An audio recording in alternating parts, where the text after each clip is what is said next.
Irmãos, a graça e a paz do Senhor Jesus, bom dia.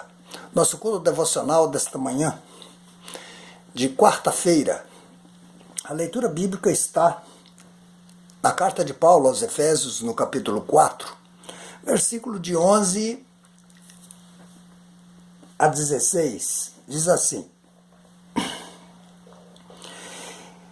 Ele mesmo concedeu uns para apóstolos, outros para profeta, outros para evangelista, outros para pastores e mestres, com vistas ao aperfeiçoamento dos santos, para o desempenho do seu serviço, para a edificação do corpo de Cristo, até que todos cheguemos à unidade da fé e do pleno conhecimento do Filho de Deus, à perfeita varonilidade, à medida da estatura da plenitude de Cristo, para que não sejamos mais como meninos, agitados de um lado para outro, levados ao redor por todo o vento de doutrina, pela artimanha dos homens, pela astúcia que induzem ao erro, mas seguindo a verdade, em amor, cresçamos em tudo naquele que é a cabeça, Cristo, que todo o corpo bem ajustado e consolidado pelo auxílio de toda a junta, segundo a justa cooperação de cada parte, efetua o seu próprio aumento para a edificação de si mesmo em amor.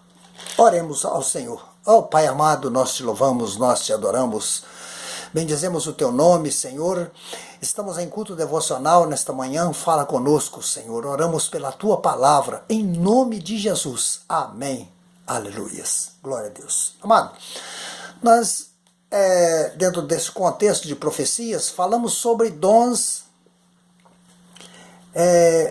ministeriais. Dons proféticos estão incluídos em dois aspectos, tanto no ministerial quanto nos dons do Espírito Santo. Vamos especificamente falar sobre o santo ministério, o santo dom ministerial, que contempla todos esses dons que nós vemos no versículo 11. Apóstolos, profetas, evangelistas, pastores, doutores. Queridos, quando se entende que há um chamado de Deus para que façamos parte do corpo ministerial da nossa igreja, nós temos que levar em consideração que às vezes nós oramos a Deus, nos colocamos à disposição para que o Senhor nos usasse em um dos seus ministérios. Às vezes nós temos uma vontade muito grande de exercer este ou aquela função dentro da igreja. Quando recebemos esse toque, há algumas características, vamos traçar aqui o perfil de alguém que exerça um ministério dentro da igreja. A primeira coisa que nós vemos num líder, e que muitas vezes nós queremos nos espelhar naquele líder, naquela liderança, eu quero ser um pastor igual ao pastor fulano de tal. Eu não vou aqui nem citar nomes para não ser mal entendido.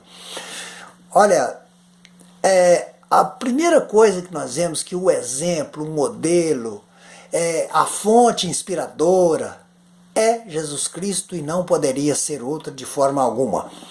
Muitas vezes as pessoas, eu quero ser um homem feito Paulo, mas Paulo ele diz assim: sede meus imitadores como eu sou imitador de Cristo. Então você não precisa imitar Paulo, se tem Cristo para nós imitarmos, não é verdade?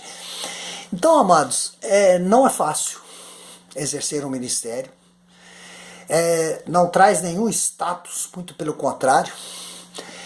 Então, nós temos que lidar com pessoas, e isso é muito difícil, porque existe um provérbio popular que diz que cada cabeça é uma sentença. É porque nós temos multiformas de pensamento, pluralidade de ideias, e lidar com isso no contexto espiritual não é fácil, porque em outras matérias é possível o debate, mas a palavra de Deus ela tem uma orientação única, e nós não podemos fugir da doutrina, e às vezes as pessoas entendem, quer trabalhar somente dentro do implícito, esquecendo aquilo que é explícito, e assim é uma coisa que deve surgir naturalmente na liderança, nunca forçado, porque se forçar a barra em qualquer circunstância dentro da liderança, amados, é um passo para o fracasso. Então, o profeta de Deus, o homem de Deus, o homem que exerce a liderança, a primeira coisa que ele tem que ser, uma característica marcante, ele tem que ser amoroso e piedoso. Ele tem que ter piedoso, que consiste no amor e na autoridade. A disciplina, ele tem que exercer, fazer disciplinar a má conduta, e não a pessoa em si. Olha como é que é difícil lidar com isso. Você não chama a atenção da pessoa, você chama a atenção da má conduta. Porque nós devemos amar o nosso próximo, não é verdade? Repreender, aconselhar, advertir, corrigir, chamar, convidar a pessoa à mudança, resgatar da má conduta, amar, compreender as fraquezas. Isso é muito interessante. Como é que Jesus ensinou isso?